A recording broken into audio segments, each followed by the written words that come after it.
बहुत बहुत स्वागत है आपका हमारे YouTube चैनल में।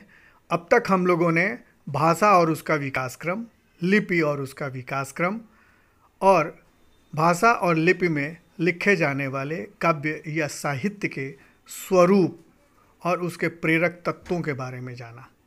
आज हम काव्य प्रयोजन यानी पर्पस ऑफ पोएट्री जानेंगे। मित्रों, ये जो वीडियो हैं वो यूपीएससी, पीएससी, नेट, जेआरएफ, विश्वविद्यालयों के पीजी, यूजी पाठ्यक्रमों की तैयारी के मद्देनज़र आपके सामने लाए जा रहे हैं और हमारी अपेक्षा है कि ज़्यादा से ज़्यादा लोग इससे लाभान्वित हों। तो आइए बात करते हैं हम काव्य प्रयोजनों की।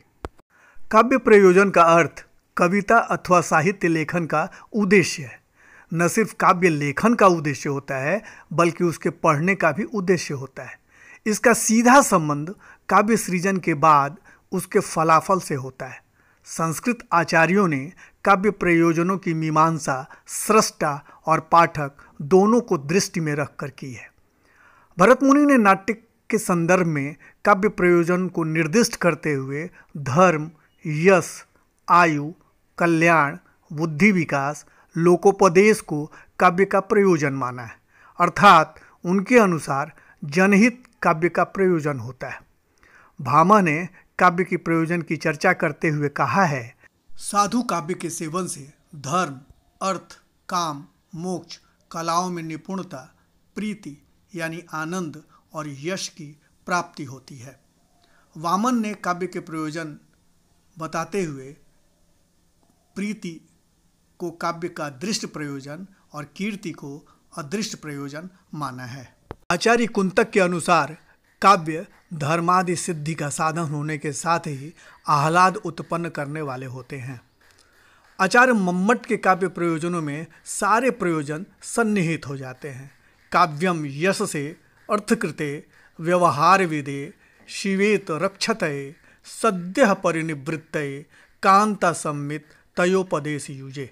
अर्थात काव्य से यश की प्राप्ति होती है, अर्थ मिलता है, व्यवहार ज्ञान होता है, अमंगल का नाश होता है, तुरंत अलौकिक आनंद की प्राप्ति होती है और कांता अर्थात प्रेयसी के समान मधुर प्रिय लगने वाला उपदेश मिलता है। काव्य के माध्यम से प्राप्त शिक्षा हृदय पर प्रभाव डालती है और भुलाई नहीं जा सकती। इस प्रकार वैयक्तिक और सामाजिक, लौकिक और अलौकिक सभी प्रयोजनों का संकेत मम्मट के काव्य प्रयोजनों में मिल जाता है। मध्यकाल में संत कबीर काव्य का लक्षण प्रेम को प्रतिपादित करते हैं। पोथी पढ़ी पढ़ी जग मुआ, पंडित भया ना कोय, ढाई आखर प्रेम के पढ़े सो पंडित होए। गोस्वामी तुलसीदास ने काव्य प्रयोजन में लोक मंगल को ध्यान में रखते हुए कहा है, कीरति भनीति भूति भली सोई, सुर सरि सम सब कहाँ हित होई। अर्थात जिस प्रकार गंगा का निर्मल जल सबके लिए हितकारी होता है, भले ही वो पापी हो या धर्मात्मा, ठीक उसी तरह काव्य में समस्त लोगों का हित साधन होता है।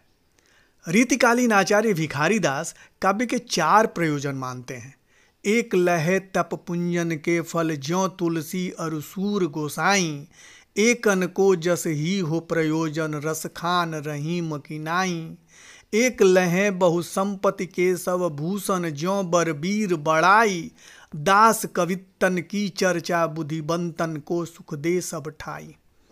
आधुनिक काल के आचार्य रामचंद्र शुक्ल ने काव्य में लोक मंगल की प्रतिष्ठा को स्वीकार किया है।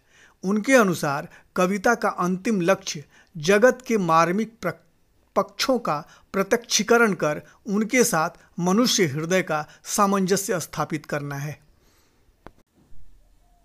जयशंकर प्रसाद ने काव्य प्रयोजन के रूप में मनोरंजन और शिक्षा को स्वीकार किया है। संसार को काव्य से 2 तरह के लाभ पहुँचते हैं, मनोरंजन और शिक्षा। वस्तुतः काव्य के प्रयोजन को लेकर अनेक मतवाद प्रचलित हैं जो आधुनिक युग में भी दिखते हैं। इनके पीछे पाश्चात्य प्रभाव है। काव्य को कला के अंतर्गत मानकर कला के प्रयोजन को लेकर अनेक मत देखने को मिलते हैं, जिनमें अनेक मतों या कला सिद्धांतों का प्रतिपादन होता है। जैसे कला कला के लिए या कविता कविता के लिए। काव्य और कला पर अत्यधिक नैतिक, धार्मिक, प्रचारवादी दृष्टिकोण, उपयोगिता के भार की प्रतिक्रिया ने इस वाद को जन्म दिया। ऑस्कर वाइल्ड और उनके साथियों ने इस मत का प्रतिपादन किया कि कवि या कलाकार काव्य या कलाकृति की रचना करते समय कोई निश्चित प्रचारवादी या उपदेशात्मक उद्देश्य को लेकर नहीं बैठता। उसकी प्रतिभा के स्वच्छंद प्रस्फुटन के लिए प्रयोजन और उद्देश्य की कोई बंधन या सीमा नहीं होनी चाहिए, अन्यथा उसका पूर्ण विकास नहीं हो सकेगा। कवि या कलाकार का प्रमुख उद्देश्य काव्य या कला की सृष्टि ही है, अतः कला कला के लिए है, किसी अन्य प्रयोजन के लिए नहीं। आगे, कला या कविता जीवन के लिए। काव्य और कला जीवन के लिए है, इससे इनकार नहीं किया जा सकता।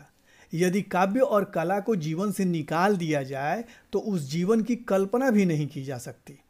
काव्य जीवन को प्रेरणा प्रदान करता है, उसमें एक उत्साह और सरसता का संचार करता है। उदासी और चिंता के क्षणों में मन को प्रसन्न करने की शक्ति काव्य और कलाओं में है। यथार्थ के आधार पर हम आदर्श की ओर अग्रसर होते हैं, अतः आदि से अंत तक काव्य और कला में जीवन की झांकी रहती है। जीवन को काव्य एक सुंदर, स्वस्थ और उदात्त दृष्टिकोण प्रदान करता है। यह मत काव्य या कला के सामाजिक पक्ष से संबंध रखता है। कला या कविता जीवन से पलायन के लिए। यथार्थ जीवन की कटुता और अभावों के बीच जब दम घुटने लगता है, तब हम जीवन के उस रूप में प्रवेश करना चाहते हैं जिसकी कटुता और अभाव हमें ग्रस्त न करे, या जो सुंदर और सुखद जीवन की झांकी प्रस्तुत करे। मध्ययुगीन जीवन के लिए गोस्वामी तुलसीदास का राम की जीवन गाथा या फिर आधुनिक काल की छायावादी रचनाओं में यही प्रवृत्ति देखने को मिलती है। आधुनिक जीवन की कटुता से ऊबकर काल्पनिक जीवन के चित्र प्रस्तुत करने की प्रवृत्ति। आगे, कला या कविता मनोरंजन या आनंद के लिए। काव्य और कला का मुख्य ध्येय मनोरंजन और आनंद माना जाता रहा है। काव्य में मनोरंजन होता है जिसके मनन से आनंद की प्राप्ति होती है। इसकी आनंददायिनी शक्ति के कारण ही काव्य को ब्रह्मानंद सहोदर भी कहा गया है। काव्य का आनंद अलौकिक होता है क्योंकि इसमें अंतर्वृत्तियों की पूर्ण तन्मयता रहती है और मानसिक प्रसन्नता तथा आत्मिक विकास भी होता है। कला या कविता सेवा के लिए। इस मत के प्रतिपादक टॉल्स्टॉय हैं कि काव्य अथवा कला से मानवता की सेवा होती रहती है, पर वस्तुतः कलाकार स्वयं अपने युग की आवश्यकता अनुसार अपनी चेतना में कोई मानव सेवा का सिद्धांत अंगीकार करता है, परंतु सेवा का उद्देश्य लेकर बैठने से कला की उत्कृष्टता में बाधा उत्पन्न होगी।